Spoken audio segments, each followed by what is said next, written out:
Today I'll review the Qatar Airways business class experience on an Airbus A380.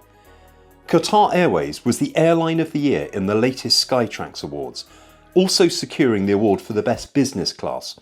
So what's the experience like? Join me to find out.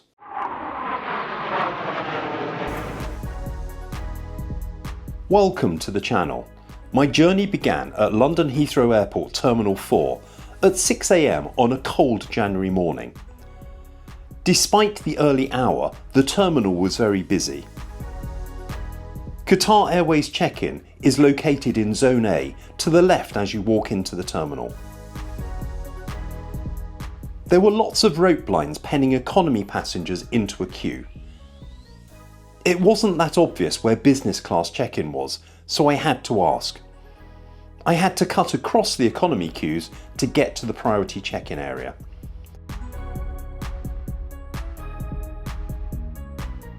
On arrival, a porter took my luggage, which then miraculously appeared when I got to the check-in desk. The checked luggage allowance was 40 kilograms in weight, which is just under £90. The hand luggage allowance was 2 items weighing up to 15 kilograms in total, which is about £33. From check-in, you then had to navigate back past the long lines of economy passengers to get to security. Fast track security was available for business class passengers. The queues here were very fast. After security, there wasn't the maze of duty-free shopping to navigate before getting anywhere else. You came straight out into the terminal area. That said, a range of retail outlets lined the sides of the departure lounge, from high-end boutiques to sandwich shops and newsagents.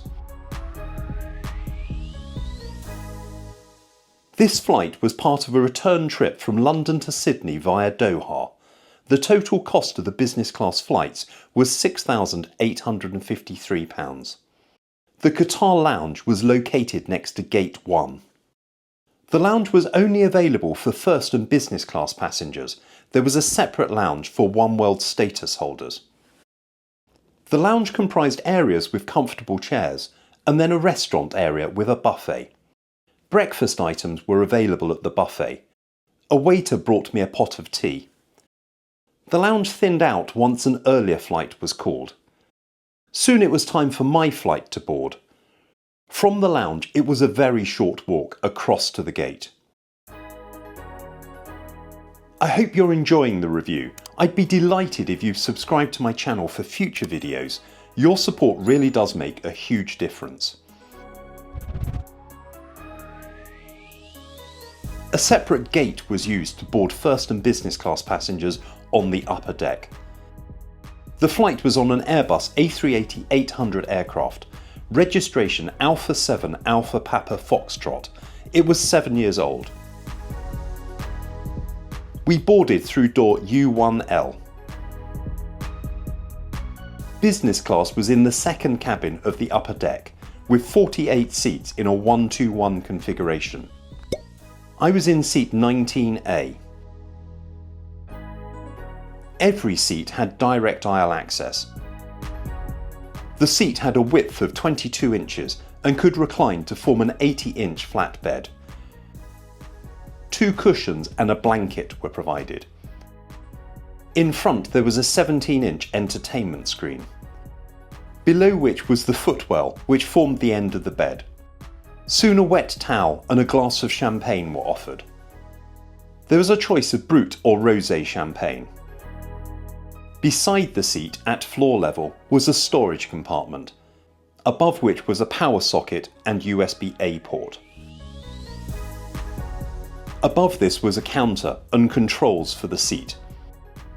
A magazine rack housed the menus. An amenity kit had already been placed on the counter. It included socks and an eye mask, earplugs, diptyque creams, lip balm and eau de toilette. A set of pyjamas were also provided. The table pulled forward from under the entertainment screen. There was plenty of storage space in the overhead bins. There were further storage compartments next to the windows. Overhead were reading lights and individual air vents. The seat wasn't particularly private and was very exposed to the aisle. At floor level there was a foot locker. Arabic coffee and dates were offered prior to takeoff. Doors closed, the safety video played.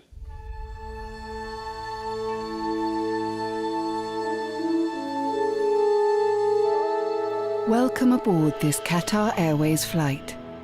Please pay attention as we take you on a journey to our many destinations and demonstrate the safety features of this aircraft.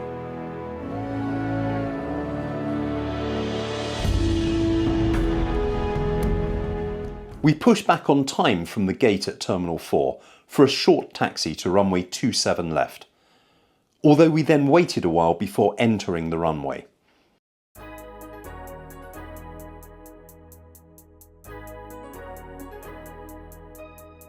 The entertainment system had 3 camera feeds to watch the takeoff, at the rear, belly and front of the aircraft.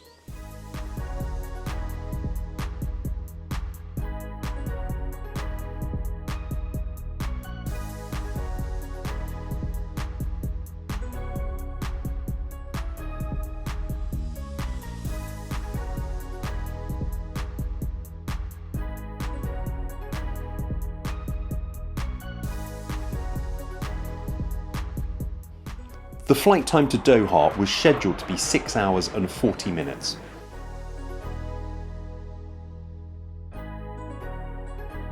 The entertainment system had a fair range of international movies and television series. Headphones were found in a storage compartment under the armrest.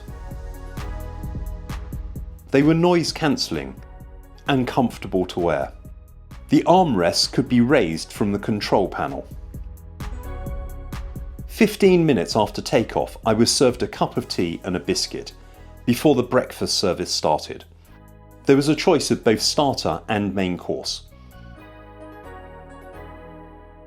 A selection of teas and coffees were also available.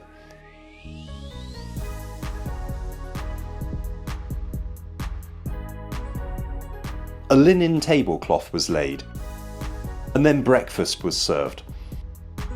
This included a basket of pastries, juice and water. For starter, I chose the plate of fresh fruit, which was neatly presented. For main course, I opted for the ricotta omelette with grilled chicken sausage. This was excellent. Overall, a well-presented meal which tasted delicious. There were 4 toilets for business class passengers, 2 at the front and 2 at the rear of the cabin. They were small. A changing stool was fixed onto the toilet seat. There was a drawer full of dental kits and shaving kits. The sink had a rainfall tap. Diptyque hand wash and cream were provided. There was a shaver point and air vents. Back in the cabin, I checked out the Wi-Fi. A range of packages were available to purchase, including a full flight plan at $20, which I bought. The service was dreadful, cutting in and out all the time. I only managed to get WhatsApp messaging to work and couldn't access any websites or emails at any point during the flight. At the rear of the cabin was a lounge bar. There was plenty of seating, with seat belts if it got turbulent.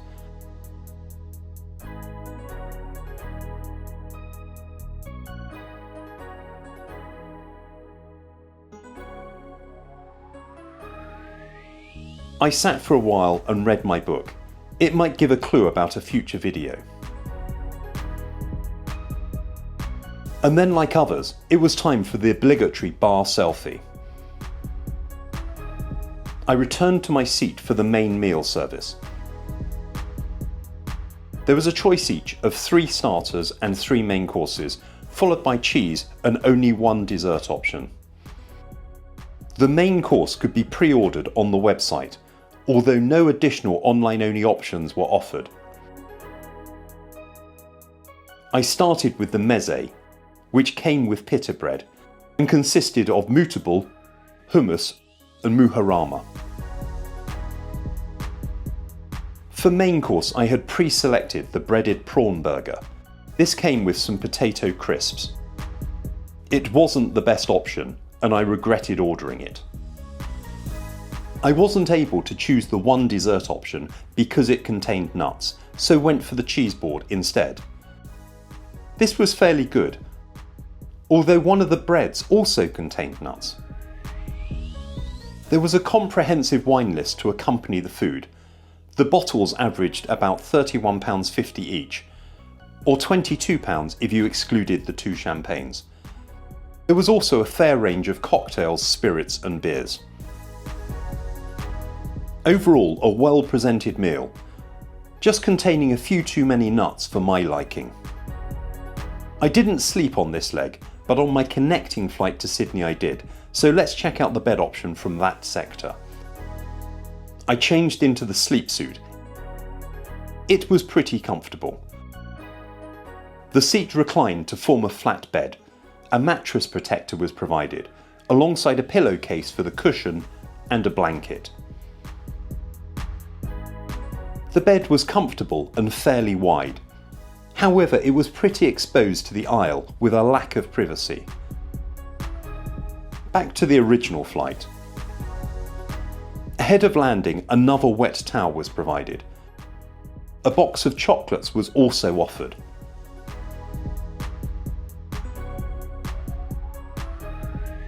The cabin lights were dimmed for a nighttime landing at Doha. So what did I make of the flight? Check-in at Heathrow was a bit confusing, with no signage pointing to the premium check-in area. The lounge was nice, but nothing special. Boarding through a separate gate was good. Apparently people sat in the economy cabin at the rear of the upper deck had to board on the main deck and then walk up the staircase at the rear of the plane. The onboard service was first rate, with some of the most attentive crew I've experienced. The seat was okay, but didn't stand out from other business class products and was lacking any real privacy.